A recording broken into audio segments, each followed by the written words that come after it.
மரண படுக்கையில் அந்த பெண் சொன்ன வார்த்தை ஒட்டுமொத்த ஒடிசா போலீஸையே உலுக்குது. சாதாரண தற்கொலை நினச்சா அதுக்கு பின்னாடி அவ்வளோ பெரிய கொடூரம். கல்யாணத்துக்கு பிறகும் கூட தப்பாவால் நரகத்துக்குள்ளாக்கப்பட்ட அந்த பெண்ணுக்கு நடந்தது என்ன? உண்மையிலேயே அந்த பெண் மரண வாக்குமூலத்தில் சொன்னது என்ன? அந்த பெண்ணுக்கு நடந்த கொடுமை என்னன்றதை வாங்க பார்க்கலாம். ஒடிசா பிரகம்பூர் பாசுதேவ் நகரில் ராயலட்சுமி மிஸ்ரா காளி பிரசாத் அப்படின்ற ஒரு தம்பதி இருக்காங்க. கடந்த ஜூலை 9, 2026 வியாழக்கிழமை லக்ஷ்மி தன்னுடைய அப்பா வீட்டுக்கு போயிட்டு திரும்ப தன்னுடைய புகுந்த வீட்டுக்கு போகிறாங்க. அந்நேரத்தில் அந்த வீட்டில் லக்ஷ்மியுடைய கணவர் மாமனார் அப்படின்னு யாரும் கிடையாது. ஆனால் லக்ஷ்மியுடைய குழந்தைனார் மட்டும் அந்த வீட்டில் இருக்காரு. நேராக வீட்டுக்கு போன லக்ஷ்மி என்ன நினச்சாங்க அப்படின்னு தெரியல. அவங்க கையில் ஒரு பை இருக்குது. அந்த பை எடுத்துகிட்டு நேராக மாடிக்கு போகிறாங்க. அங்கே மாடிக்கு போகிற கதவை அவங்க வெளி பக்கமாக போட்டுறாங்க. அதுக்கடுத்து கொஞ்சம் நேரத்திலேயே லக்ஷ்மி அலறி துடிக்கிற சவுண்டு கேட்குது. அந்த சவுண்டு விண்ண முட்டுற அளவுக்கு அவ்வளோ கோரமாக இருக்குது. லக்ஷ்மி தன் உடம்புல தானே பெட்ரோல் ஊற்றி தீ வச்சிருக்காங்க. அவங்க பற்றி எரிஞ்சிட்டு இருக்காங்க. அந்த சவுண்டு கேட்ட உடனே கீழே லக்ஷ்மியுடைய குழந்தைனார் ஓடி போயிட்டு அந்த கதவை திறக்க எவ்வளோ ட்ரை பண்ணுறாரு. ஆனால் கதவு வெளி பக்கமாக பூட்டி இருக்கு. அவரால் திறக்க முடியல. இதுக்கடையிலேயே அந்த சவுண்டு கேட்டு பக்கத்து வீட்டில் குடியிருக்க எல்லா மக்களும் வெளியே ஓடி வந்து பார்க்குறாங்க. மேல் மாடியில் எரிஞ்சு துடிச்சுட்டு இருக்க லக்ஷ்மி பார்த்த உடனே அவங்களும் காப்பாற்ற நேரடியாக வீட்டுக்குள்ள ஓடுறாங்க. கூட போன மக்களும் சேர்ந்து அந்த கதை உடைச்சு எரிஞ்சிட்டு இருக்க லட்சுமியை காப்பாத்துறாங்க. ஆனா அதுக்குள்ளேயே அவங்க உடம்புல 75% ஃபுல்லா எரிஞ்சு போச்சு. அவங்க எதுக்கான இந்த மாதிரி பண்ணாங்கன்னு யாருக்கும் எதுவும் தெரியல.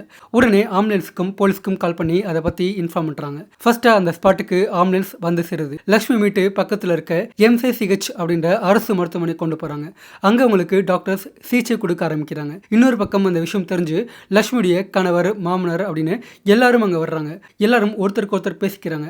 ஆனால் யாருக்குமே லக்ஷ்மி எதுக்காண்டி அந்த மாதிரி பண்ணாங்கன்னு புரியவே இல்லை. இதுக்கடையிலேயே போலீஸ்காரங்களும் அந்த ஸ்பாட்டை ரீச் ஆகுறாங்க. நேராக லக்ஷ்மி சந்திக்க அவங்க போகிறாங்க. ஆனால் அங்கே இருக்க மருத்துவர்கள் அவங்கள தடுத்து இப்போ அவங்க நிலைமை ரொம்ப மோசமாக இருக்கு, அவங்க பேசக்கூடிய நிலைமையில இல்லை, நீங்கள் கொஞ்சம் வெயிட் பண்ணுங்க அப்படின்னு போலீஸை வெளியே அனுப்பிடுறாங்க. போலீஸும் லக்ஷ்மியுடைய கணவர் மாமனார் அப்பா அப்படின்னு எல்லாத்துக்கிட்டையுமே ஒருத்தர் விடாம என்கொயரி பண்ண ஆரம்பிக்கிறாங்க. அவங்களுக்கு உண்மையிலே என்ன பிரச்சனை, வீட்டில் ஏதாவது பிரச்சனை போயிட்டு இருக்கா, எதுக்கான இவங்க அந்த மாதிரி பண்ணாங்க, உங்களுக்கு ஏதாவது தெரியுமான்னு கேட்டால் அவங்க யாருக்கும் எதுவும் தெரியல. எல்லாருமே வாயை மூடிக்கிட்டு இருக்காங்க. இன்னொரு பக்கம் லட்சுமிக்கும் ட்ரீட்மெண்ட் போயிட்டே இருக்கு. அங்க இருக்க மருத்துவர்கள் போலீஸை கூப்பிட்டு இவங்க உடம்புல 3/4% வந்து ஃபுல்லா எரிஞ்சு போச்சு, காப்பாத்துறது ரொம்ப கஷ்டம், அதனால இங்க வச்சு அவங்களுக்கு சிகிச்சை கொடுக்க முடியாது, நேரடியா புவனேஸ்வர்ல பெரிய ஹாஸ்பிட்டல் இருக்கு, அங்க நாங்க மாத்தி விடுறோம், நீங்க அங்க கூட்டிட்டு போயிட்டு சிகிச்சை கொடுங்கன்னு இன்ஃபார்ம் பண்றாங்க. போலீஸும் அதுக்கு சரி சொல்றாங்க. லட்சுமி வீட்டில் இருக்க ஆட்களும் அதன்படியே லட்சுமியை புவனேஸ்வர்ல இருக்க பெரிய மருத்துவமனையில சேர்க்கிறாங்க. இன்னொரு பக்கம் போலீஸ்காரங்களும் லட்சுமி எப்ப கண்ணு முழிப்பாங்க, எப்போ பேசுவாங்கன்னு காத்திருக்காங்க. அவங்க கண்ணு முழிச்சு உண்மையை சொன்னால் மட்டும்தான் அவங்க ஏன் பண்ணாங்க, எதுக்கான இந்த மாதிரி பண்ணாங்கன்ற உண்மை தெரியும் அப்படின்னு காத்துட்டே இருக்காங்க. சரியா ஜூலை 11 சனிக்கிழமை லக்ஷ்மி கண்ணு முழிக்கிறாங்க. டாக்டர்ஸ் போலீஸ் கிட்ட வந்து லட்சுமி இப்போ கண்ணு முழிச்சிட்டாங்க, நீங்கள் ஏதாவது கேட்கணும்னா போய் கேட்டுக்கங்கன்னு போலீஸை உள்ள அனுப்புகிறாங்க. போலீஸும் லட்சுமி கிட்ட போயிட்டு உங்களுக்கு என்னாச்சு, உண்மையிலேயே நீங்கள் இந்த மாதிரி பண்ணுறதுக்கு உண்டான காரணம் என்ன, நீங்களே இந்த மாதிரி பண்ணீங்களா இல்லை உங்களை வேற யாராவது அந்த மாதிரி பண்ணாங்களா அப்படின்னு அவங்ககிட்ட கேள்வியெல்லாம் கேட்குறாங்க. அப்போ லக்ஷ்மி கடந்த பல வருஷங்களாக தான் அனுபவித்த அந்த நரகம் எல்லாத்தையுமே ஒவ்வொன்றா சொல்ல ஆரம்பிக்கிறாங்க. பெத்த அப்பாவால் யார் காவை காக்கணுமோ அந்த அப்பா 4 சோத்துக்குள்ளே தன்னை என்ன பண்ணார், கடந்த பல வருஷங்களாக அவரால் தான் என்ன அனுபவிச்சு அப்படின்ற அந்த கொடுமை எல்லாத்தையுமே ஒவ்வொன்றா போலீஸ்கிட்ட சொல்ல ஆரம்பிக்கிறாங்க. அது மட்டும் இல்லாமல் அவங்க தனக்கு தானே தீ வச்சு அந்த மாதிரி பண்ணுறதுக்கு முந்தைய நாள் பார்த்தோன்னா அவங்க வீட்டுக்கு போயிருக்காங்க. அங்கே வச்சு அவங்க அப்பா என்ன பண்ணார், எப்படி மிரட்டினார் அப்படின்னு அந்த கொடுமை எல்லாத்தையுமே ஒவ்வொன்றா சொல்ல ஆரம்பிக்கிறாங்க. அதை கேட்ட போலீஸ்காரங்களே ஆடி போகிறாங்க. உடனடியாக லட்சுமியுடைய அப்பாவை கைது பண்ணுறாங்க. ஸ்டேஷனுக்கு அழைச்சிட்டு போயிட்டு அவரை அவங்க ஸ்டைலில் என்கொயரி பண்ண ஆரம்பிக்கிறாங்க. அப்போ இந்த மிஸ்ரா தன் மகளுக்கு பண்ண அந்த கொடுமை எல்லாமே ஒவ்வொன்றா வெளியே வருது. யாருமே அதை எதிர்பார்க்கவே இல்லை. லக்ஷ்மிக்கு நடந்த இந்த கொடூரம் எல்லாமே கடந்த 6 வருஷங்கள் முன்னாடி தொடங்குது. லக்ஷ்மிக்கு அப்போ வயசு 16. அவங்க 10th முடிச்சுட்டு +1 ஜாயின் பண்ணிருக்க டைம் அது. ஆனால் சடனாக அவங்க அம்மாவுக்கு உடம்பு சரியில்லாமல் அவங்க இறந்து போகிறாங்க. இப்போ வீட்டில் லக்ஷ்மி அவங்க அப்பா 2 பேர் மட்டும்தான் தனியாக இருக்காங்க. லக்ஷ்மியுடைய அப்பா ஸ்கூலில் டீச்சராக வேலை பார்த்துட்டு இருக்காரு. லக்ஷ்மி ஒரே பொண்ணு, அண்ணன் தம்பி அக்கா தங்கச்சிங்கன்னு யாரும் இல்லாமல் லக்ஷ்மி தனியாளாக இருக்காங்க. ஆனால் சடனாக மிஸ்ரா தன் மகளை ஸ்கூல் போக வேண்டாம், நீ வீட்டில் இரு, வீட்டில் சமைச்சிக்கிட்டு என்னை பார்க்குற வேலையை மட்டும் நீ பார்த்துக்கோன்னு சொல்லிட்டு தன் மகளை வீட்டில் இருக்க சொல்கிறாரு. லக்ஷ்மி எவ்வளோ போராடி பார்க்குறாங்க ஸ்கூல் போகணுன்னு, ஆனால் அவர் கேட்கல. இத்தனைக்கும் அவர் ஒரு கவர்மெண்ட் ஸ்கூலில் டீச்சராக இருந்தும் கூட தன் மகளுக்கு கல்வி எல்லாம் பண்ணுறாரு. லக்ஷ்மியும் வேறு வழி இல்லாமல் வீட்டில் இருக்காங்க. தன் அப்பாவுக்கு சமைச்சு போட்டுட்டு வீட்டை பார்த்துட்டு இருக்காங்க. ஆனால் நாட்கள் போக போக வீட்டில் யாருமே இல்லாமல் தனியாக இருக்க தன் மகளை மிஸ்ரா தவறான பார்வையில் பார்க்க ஆரம்பிக்கிறாரு. ஒரு அப்பாவை தன் மகளை காக்க வேண்டிய அவரே தன் மகளுடைய அழகை பார்த்து ஆசைப்பட்டு அவங்கள வேட்டையாட முடிவு பண்ணிட்டு அவங்கள கொஞ்சம் கொஞ்சமாக தான் மடியிலேயே உட்கார வச்சு அங்கே இங்கேன்னு தொடக்கூடாத பல இடத்துல தொட ஆரம்பிக்கிறது. தன் மகள் வீட்டில் இருக்கும்போதே அந்த மாதிரியான படமெல்லாம் போட்டு பார்க்கறது அப்படின்னு தன் மகளுக்கு அந்த உணர்ச்சிகளை தூண்டுற அளவுக்கு அவர் பண்ணிட்டே இருக்காரு. ஆனால் அதெல்லாம் தவறுன்னு லக்ஷ்மிக்கு நல்லா புரியுது. ஆனால் ஒரு ஸ்டேஜில் தன் மகளை எப்படியாவது கட்டாயப்படுத்தி அடைஞ்சாகணும் அப்படின்னு மிஸ்ரா தன் மகளை வற்புறுத்தி அவங்க கூட ஒன்றா இருக்க ஆரம்பிக்கிறாரு. அவங்க எவ்வளோ போராடினாலும் முடியல. அவங்கள விடாம நாசம் பண்றாரு. அதே மாதிரி அவங்களுக்கு சப்போர்ட்டுன்னு கூட சொல்றதுக்குன்னு யாரும் கிடையாது. வீட்டுக்குள்ளே அவங்கள அடைச்சு வச்சு ஒவ்வொரு நாளும் நாசம் பண்ண ஆரம்பிக்கிறாரு. அவங்கள பயமுறுத்தி வெளியே யாருக்காவது சொன்னேன்னா உன்னை கொன்றுவேன்னு மிரட்டுறாரு. லக்ஷ்மியும் தப்பாக்கு பயந்து வெளியே யாருக்கும் சொல்லாம இருக்காங்க. இன்னொரு பக்கம் மிஸ்ராவும் தன் வீட்டுக்கு யாராவது வந்தாதானே தன் மகள் சொல்லுவோம் அப்படின்னு வீட்டுக்கு யாருமே வர விடுறதில்ல. அந்த வீட்டில் தன் மகளை மட்டுமே அடைச்சு வச்சு ஒவ்வொரு நாளும் நாசம் பண்ணிட்டே இருக்காரு. இப்படியே நாள் கணக்கில் கிடையாது, வருஷ கணக்கில் அவங்கள தொடர்ந்து சித்திரவதை பண்ணிட்டே இருக்காங்க. அது மட்டும் இல்லாமல் ஒரு சமயத்தில் எல்லாம் மீறி போய் பணத்துக்காண்டியும் ஆசைப்பட்டு தனக்கு தெரிஞ்சவங்க சில அந்த மாதிரியான கொடூரங்க இருக்காங்க. அவங்கள தான் வீட்டுக்கு கூட்டிகிட்டு வந்து தான் மகளை அந்த மாதிரியான தொழிலை பண்ண வைக்கிறாரு. தான் வீட்டில் தன்னுடைய அறையில் தான் மகளை இன்னொருத்தங்க கூட, அப்போ அவங்களுக்கு வயசு 18, 19 அந்த ரேஞ்சில் இருக்குது. அவங்கள இன்னொரு ஆள் கூட அந்த அறையில் ஒன்றா இருக்க சொல்லி அதன் மூலமாக பணம் சம்பாதிக்க ஆரம்பிக்கிறாரு.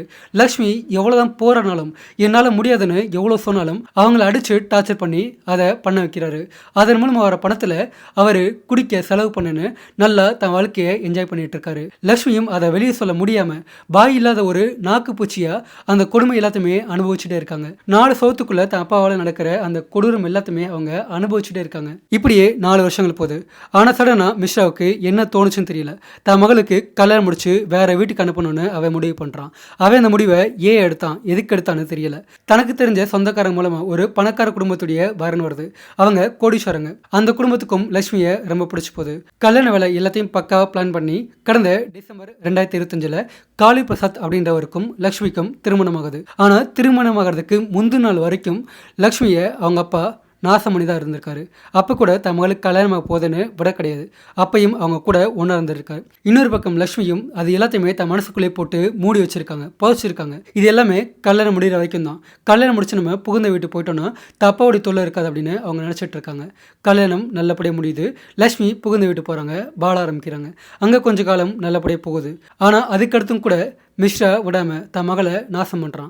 எப்படின்னா அடிக்கடி அந்த வீட்டுக்கு போயிட்டு என் மகளை நான் வீட்டுக்கு கூட்டிகிட்டு போகிறேன், ஒரு நாள் வச்சுட்டு திரும்ப அனுப்பிடுறேன் அப்படின்னு அங்கே சொல்கிறான். அவங்களும் மகளை பிரிஞ்ச அப்பாவால் தனியாக இருக்க முடியல போல இருக்குது, சரி கூட்டிகிட்டு போங்கன்னு அவங்கள திரும்ப அனுப்பிக்கிறாங்க.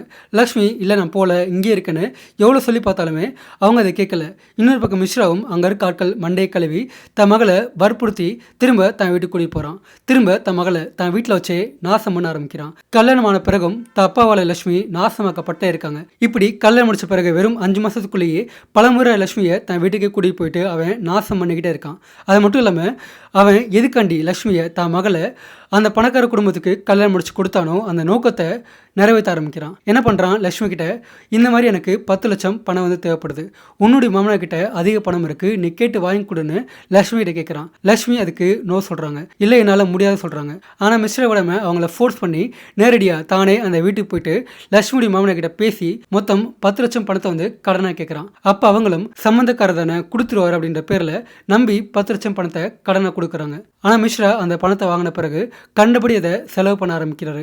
ஆடம்பர வாழ்க்கையில் அந்த 10 லட்சம் பணத்தையுமே அவர் அழிச்சிடாரு. இன்னொரு பக்கம் பணம் கொடுத்து சில மாசங்கள் கழிச்சு லக்ஷ்மியுடைய மாமனார் அந்த பணத்தை திரும்ப கேட்க ஆரம்பிக்கிறாரு. ஆனா லக்ஷ்மியுடைய அப்பா நான் பணத்தை கொடுக்குறேன்னு சொல்லிட்டு கொடுக்காம டயத்தை ஓட்டிக்கிட்டே இருக்காரு. அதனால லக்ஷ்மியுடைய மாமனார் கோவப்படுறாரு. ரொம்ப ஹார்ஷா கேட்க ஆரம்பிக்கிறாரு. பணம் எப்போ கிடைக்கும்னு சண்டை போட ஆரம்பிக்கிறாரு. ஆனா எவ்வளவு கேட்டுமே மிஸ்ரா அந்த பணத்தை கொடுக்கவே இல்லை. ஒரு ஸ்டேஜில் லக்ஷ்மியுடைய மாமனார் அதே மாதிரி லக்ஷ்மியுடைய கணவர் அவங்க 2 பேரும் சேர்ந்து லக்ஷ்மியை திட்ட ஆரம்பிக்கிறாங்க. நீ இப்போ உன்னுடைய வீட்டுக்கு போ, உங்க அப்பா கிட்ட கேட்டு பணத்தை வாங்கிட்டு வா, அப்படி இல்லைன்னா நீ வாழ விட்டு திரும்ப உன்னுடைய வீட்டுக்கு தான் போகணும்னு லக்ஷ்மியுடைய கணவர் லக்ஷ்மியை மிரட்ட ஆரம்பிக்கிறாரு. அதே மாதிரி லக்ஷ்மியுடைய மாமனாரும் லக்ஷ்மியை அதே சொல்லி மிரட்டுறாரு. இப்போ இதெல்லாம் கேட்ட பிறகு லக்ஷ்மி எப்படியாவது பணத்தை கேட்கணும் அப்படின்னு சொல்லிட்டு திரும்ப தன் வீட்டுக்கு போறாங்க. அப்படி போகும்போது கூட அவங்களுக்குள்ள பயம் இருக்கு.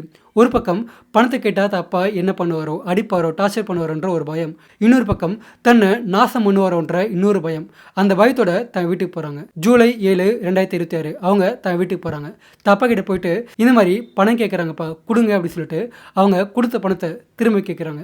அப்போது லக்ஷ்மி அப்பா கோவப்பட்டு தன் மகளை அடித்து அந்த பணத்தை என்னால் திரும்ப கொடுக்க முடியாது அப்படின்னு ரொம்ப ஸ்ட்ராங்காக சொல்கிறாரு. அது மட்டும் இல்லாமல் அவர் அப்பயே குடிச்சிட்டு தன் மகளை மறுபடியும் வீட்டுக்குள்ளே வச்சு நாசம் பண்ண ஆரம்பிக்கிறாரு. அவர் மகள் எவ்வளோ போராடினாலுமே அவர் கேட்கவே இல்லை. திரும்ப திரும்ப நாசம் பண்ணுறாரு. லக்ஷ்மி அன்னைக்கு சாயந்தரமே நான் இந்த மாதிரி கிளம்பி திரும்ப என் வீட்டுக்கு போகிறேன் சொன்னால் கூட அவர் கேட்காம அவங்கள அடித்து திரும்ப அதே வீட்டில் இருக்க வைக்கிறாரு. அன்னைக்கு நைட்டும் குடிச்சிட்டு அன்னைக்கு நைட்டு ஃபுல்லாக திரும்ப தன் மகளை நாசம் பண்ணுறாரு. அது மட்டும் இல்லாமல் தன் மகளை மிரட்டுறாரு. அந்த பணத்தை என்னால் கொடுக்க முடியாது, எங்கள் அப்பாவால் இந்த பணத்தை திரும்ப கொடுக்க முடியாதுன்னு சொல்லி நீ தான் அவங்கள சமாளிக்கணும். அப்படி ஒருவேளை நீ அவங்கள சமாதானப்படுத்தலை, அவங்க திரும்ப எனக்கு காசு கேட்டு கால் பண்ணாங்கன்னா இதை பாரு, இந்த ஃபோட்டோ வீடியோ எல்லாத்தையுமே நான் நெட்டில் விட்டுருவேன்னு தன் மகளுக்கிட்ட தவங்கிட்ட இருக்க ஒரு ஃபோனை காமிச்சவர் மிரட்டுறாரு. அதை பார்த்து லக்ஷ்மி ஒரு நிமிஷம் ஆடி போகிறாங்க. ஏன்னா அந்த ஃபோட்டோ வீடியோவில் இருக்கிறது வேறு யாரும் கிடையாது, லக்ஷ்மி தான். தன் மகளை அந்த மாதிரி நாசம் பண்ணுறத இந்த மிஸ்ரா தான் ஃபோட்டோவாக வீடியோவாக எடுத்து வச்சுருக்கான். அது எல்லாத்தையுமே இப்போது தான் மகளுக்கிட்டேயே கொஞ்சம் கூட இறக்கம் காட்டாமல் தான் மகளை நாசம் பண்ணி தானே இதை வீடியோ எடுத்து இப்போ அதை தான் மகளுக்கிட்டே காமிச்சா மிரட்டுறான். நீ மட்டும் அவங்கள சமாளிக்கலை, இந்த பணத்தை அவங்க திரும்ப கேட்டாங்கன்னா இந்த வீடியோவை ஃபோட்டோ எல்லாத்தையுமே நான் நெட்டில் விட்டுருவேன் அப்படின்னு சொல்லிட்டு அவங்கள மிரட்ட ஆரம்பிக்கிறான். இந்த வீடியோ மட்டும் வெளியே வந்துச்சுன்னா உன்னுடைய வாழ்க்கை பொருன்னு மூணாவதாக சம்மந்தமே இல்லாமல் ஒருத்தன் மிரட்டினா எப்படி இருக்கும், அதே மாதிரி தான் தான் மகளை இந்த அப்பங்கார மிரட்டுறான். பணத்தை திரும்ப கொடுக்காம இருக்க தான் மகளை திரும்ப திரும்ப நாசம் பண்ணுறதுக்காண்டி. அது மட்டும் இல்லாமல் அவன் குறிப்பாக இன்னொன்று சொல்கிறான், நான் எப்போல்லாம் கூப்பிட்றனோ அப்போல்லாம் நீ திரும்ப இந்த வீட்டுக்கு வரணும், என் கூட ஒன்றா இருக்கணும்னு தான் மகளை அவன் மிரட்டுறான். அதெல்லாம் கேட்குற லட்சுமி ஆடி போகிறாங்க. உண்மையிலேயே எந்த ஒரு பொண்ணுக்கும் மகளுக்கும் நடக்கக்கூடாத ஒரு சம்பவம் அது. பெத்த அப்பனே உண்மையிலேயே அவன் தான் அவங்கள பெத்தாரான்னு தெரியல. இது எல்லாமே லக்ஷ்மியை ரொம்ப பாதிக்குது. அவங்களால அந்த குடும்பம் எல்லாத்தையுமே தாங்கிக்க முடியல. அவங்க மனசு உடஞ்சி போய் இனிமேல் வாழ்ந்து பிரயோஜனமே கிடையாது அப்படின்ற ஒரு வாழ்க்கையுடைய விளிம்புக்கே போகிறாங்க. கட்டின தன் கணவன்கிட்டையும் அதெல்லாம் சொல்ல முடியாது, சொன்னால் கேட்குற ஆளும் புரிஞ்சுக்கிற ஆளும் அவர் கிடையாதுன்னு லக்ஷ்மிக்கு நல்லாவே புரியுது. அதனால் தன் வாழ்க்கையை இந்த நரகத்திலேருந்து தப்பிக்க ஒரே வழி மரணம் தான் அப்படின்னு லக்ஷ்மி ஒரு முடிவு எடுக்கிறாங்க. ரொம்ப தைரியமாக என்ன பண்ணுறாங்க, நேராக பெட்ரோல் பங்க் போய் அங்கே 1 லிட்டர் பெட்ரோலை ஒரு கேனில் வாங்குறாங்க. அதை தன் பையில் வச்சுக்கிட்டு அவங்கள கூட்டிகிட்டு வர கூட யாரும் கிடையாது. பஸ்ஸை தான் திரும்ப தன்னுடைய புகுந்த வீட்டுக்கு போகிறாங்க. அங்கே அவங்கக்கிட்ட முகம் கொடுத்து பேசுகிறதுக்குன்னு யாரும் கிடையாது. இத்தனைக்கும் அந்த வீட்டில் பெண்ணுன்னு இருக்குது அவங்க மட்டும்தான். அவங்களுடைய மாமியார் கிடையாது. குழந்தைனார் ஒருத்தர் இருக்கான், அவனுக்கும் கல்யாண மகளை மனைவி கிடையாது. ஸோ 3 ஆம்பளைங்க இருக்காங்க. அந்த வீட்டில் ஒரே ஒரு பெண் லட்சுமி மட்டும்தான். தன்னுடைய கஷ்டத்தை அந்த துக்கத்தெல்லாம் சொல்லிக்க அழுகிறதுக்கு யாருமே கிடையாது. யாரும் இல்லாமல் கூனி குறுகி அவங்க திரும்ப அந்த வீட்டுக்கே போகிறாங்க. அங்கே மாமனார் கணவர் அவங்க 2 பேரும் வெளியே போயிருக்காங்க. குழந்தை மட்டும் வீட்டில் இருக்கான். அவனும் சரியாக முகம் கொடுத்து கூட பேச மாட்டான். இப்போது வீட்டுக்கு போன லட்சுமி நேரடியாக மாடிக்கு போகிறாங்க. அங்கே யாரும் தன்னை காப்பாற்றிடக்கூடாதுன்னு மாடிக்கதவை வெளிப்பக்கம் பூட்டிட்டு அவங்க தன் உடம்புல மண்ணெண்ணெய் ஊற்றி தீ வச்சுக்கிறாங்க. இதுக்கடுத்தான் நம்ம இந்த வீடியோவில் முன்னாடி பார்த்த எல்லாம் நடக்குது. இது மட்டும் இல்லாமல் போலீஸ்காரங்க இந்த லக்ஷ்மியுடைய அப்பாவோட ஃபோன் இருக்கும், அவர்கிட்ட மொத்தம் 2 ஃபோன் இருக்குது. அந்த ஃபோனை கைப்பற்றுறாங்க. பார்த்தா ஃபோனுக்குள்ளே ஃபுல்லாக நிறையா வீடியோக்கள் எல்லாமே இந்த லக்ஷ்மியுடையது. தாமகளை 4 சவத்துக்குள்ளே வச்சு நாசம் பண்ணி அது எல்லாத்தையுமே அவனே வீடியோ எடுத்து வச்சுருக்கான். அது மட்டும் இல்லாமல் தாமகளை இன்னும் சில பேர்த்த வச்சு நாசம் பண்ணா இல்லையா, காசு வாங்கிட்டு அந்த மாதிரி பண்ண சொல்லி சொன்னா இல்லையா, அந்த வீடியோவும் அவன் ஃபோனில் இருக்குது. அப்பேற்பட்ட வீடியோக்கள் எல்லாத்தையுமே போலீஸ்காரங்க பார்த்து மிரண்டு போகிறாங்க. உண்மையிலேயே அவன் இந்த பெண்ணை பெத்த அப்பந்தானே அப்படின்னு அவங்களுக்கு சந்தேகம் ஏற்படுது. அந்த அளவுக்கு கேவலமான கொடூரமான காரியத்தை அவன் பண்ணியிருக்கான். இது மட்டும் இல்லை, போலீஸ்காரங்க இந்த மாதிரி என்கொயரி பண்ணிகிட்டு இருக்கும்போதே இதுக்கு அடுத்த நாள் ஜூலை 12, 2026 ஞாயிற்றுக்கிழமை இன்னொரு பக்கம் லக்ஷ்மி இறந்து போகிறாங்க. இந்த நரகம் இடத்துலையுமே என்னால் வாழ முடியாதுன்னு சொல்லிட்டு அவங்க சிகிச்சை பலன் இல்லாமல் இறந்து போகிறாங்க. அவங்க ஆத்மா பூமின்ற இந்த நரகத்தை விட்டு போகுது. இன்னொரு பக்கம் ஃபோனில் அந்த எவிடன்ஸ் எல்லாம் பார்த்த போலீஸ்காரங்க மிஸ்ராவை கைது பண்ணி ஜெயிலுக்குள்ளே போகிறாங்க. அது மட்டும் இல்லாமல் அதில் சம்மந்தப்படாத சொல்லிட்டு இன்னும் 3 பேர்த்தை கைது பண்ணி அவங்களையும் ஜெயிலுக்குள்ளே போடுறாங்க. இதன் பிறகு இந்த விஷயம் எல்லாம் வெளியே வந்த பிறகு ஒட்டுமொத்த ஒடிசாவே ஆடி போகுது. உண்மையிலேயே உங்கள் வீட்டில் இந்த மாதிரி ஒருத்தர் இருந்தானா அவனை நீங்கள் என்ன பண்ணுவீங்க, அவனுக்கு நீங்கள் என்ன தண்டனை கொடுப்பீங்கன்னு மறக்காம கமெண்ட் பாக்ஸில் நீங்கள் பதிவு பண்ணுங்கள். நெக்ஸ்ட் வீடியோவில் பார்க்கலாம். பை. ஓவராலாக இந்த கேஸில் பார்க்கும்போது லக்ஷ்மி பண்ணது தப்புன்னு தான் நான் சொல்லுவேன். ஏன்னா ஒரு மனுஷன் வாழ்கிறத விட சாகிறதுக்கு தான் அதிக தைரியம் தேவைன்னு சொல்லுவாங்க.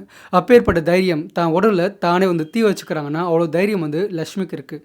அப்போது அந்த தைரியத்தில் கொஞ்சமாவது அவங்க தான் மேலே வச்சு போலீஸில் கேஸ் கொடுத்துருந்தாங்க, இல்லை தான் வீட்டில் யாருக்காவது யாராவது ஒரு ஆள் இருப்பாங்க கண்டிப்பாக.